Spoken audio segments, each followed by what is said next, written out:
ലോകം കണ്ട ഏറ്റവും വലിയ ബിസിനസ് റിവേഴ്സിംഗ് ഇതാണ്. ഇന്നലെ വരെ ക്രൂഡ് ഓയിലിന്റെ രാജാവെന്ന് സ്വയം വിളിച്ച രാജ്യം ഇന്ന് ഭാരതത്തിന്റെ വാതിൽ മുട്ടി പറയുന്നു, ഒരു ലോഡ് പെട്രോൾ വേണം. കാരണം ടാങ്കിൽ ക്രൂഡ് നിറഞ്ഞു കിടപ്പുണ്ട്, പക്ഷേ വണ്ടിയിൽ ഒഴിക്കാൻ പെട്രോൾ ഇല്ല. യുക്രൈൻ ഡ്രോണുകൾ റഷ്യൻ റിഫൈനറികൾ തകർത്തതോടെയാണ് കളി മാറിയത്. എണ്ണയുണ്ട്, പക്ഷേ അത് സംസ്കരിക്കാനുള്ള പ്ലാന്റുകൾ പുകയായിപ്പോയി.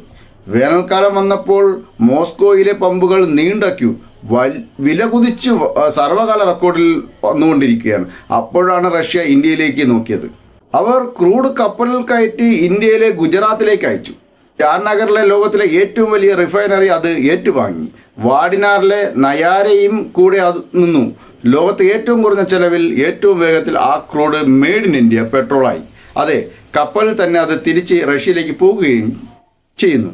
ഇതിനാണ് കൊല്ലന്റെ ആലയിൽ സൂചി വിൽക്കുന്ന ചങ്കൂറ്റം എന്ന് പറയുന്നത്. ഇന്നലെ വരെ നമ്മൾ വാങ്ങുന്നവരുടെ ലിസ്റ്റിലായിരുന്നു, ഇന്ന് ക്രൂഡിന്റെ ആശാനം നമ്മൾ പെട്രോൾ വിറ്റ് കൊടുക്കുന്നു, അതും അയാൾ തന്ന ക്രൂഡ് വെച്ച് തന്നെ. ഇതിൽ പരം ബിസിനസ് ബുദ്ധി വേറെ എന്താണുള്ളത്? എന്തുകൊണ്ട് ഭാരതം എന്ന് ചോദിച്ചാൽ ഉത്തരം ലളിതമാണ്. ഒരു ബാരൽ ക്രൂഡ് സംസ്കരിക്കാൻ റഷ്യയേക്കാൾ 25% മുതൽ 35% വരെ ചിലവ് ഇവിടെ കുറവാണ്. ജാംനഗർ ഒരു ദിവസം 14 ലക്ഷം ബാരൽ പ്രോസസ് ചെയ്യും.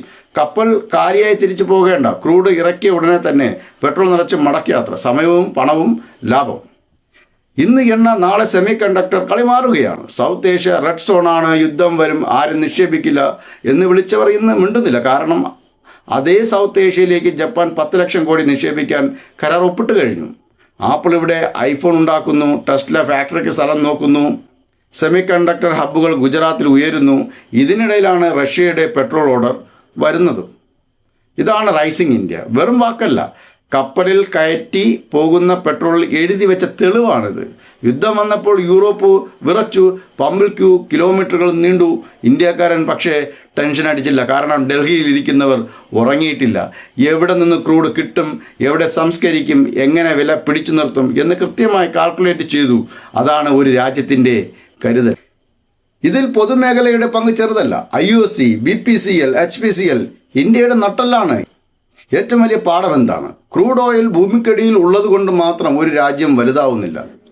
അത് സംസ്കരിക്കാനുള്ള ടെക്നോളജി വേണം, അത് വിറ്റ് കാശാക്കാനുള്ള ബിസിനസ് ബുദ്ധി വേണം, രാജ്യ താൽപ്പര്യം മുൻനിർത്തി സമർത്ഥമായി നീങ്ങുന്ന നയതന്ത്രം വേണം.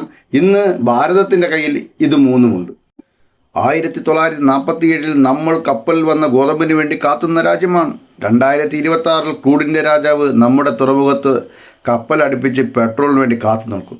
നരേന്ദ്രമോദിജിയുടെ ഭാരതത്തിൽ 12 വർഷം കൊണ്ട് ഒരു ജനത കൈനീട്ടി വാങ്ങുന്നവരിൽ നിന്നും കൈനീട്ടി കൊടുക്കുന്നവരായി മാറിയിരിക്കുന്ന കാലഘട്ടമാണിത്. ഇതിലും വലിയ വളർച്ചയുണ്ടോ?